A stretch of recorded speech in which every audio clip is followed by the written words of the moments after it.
इकडून बोर्ड घाला एक. दादा बुलेट मागे पुढे घ्यायला लागते आपल्याला.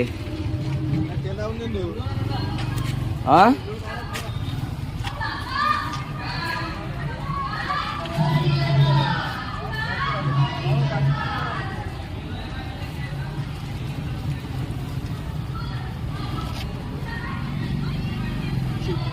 वर गेला की काय तो काय माहित त्या चक्क्याच्या अंदरच आहे. ते पण अंदरच आहे. हे पाय.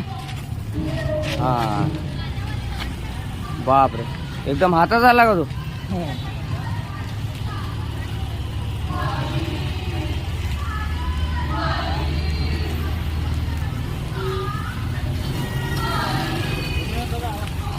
धन्यवाद दादा.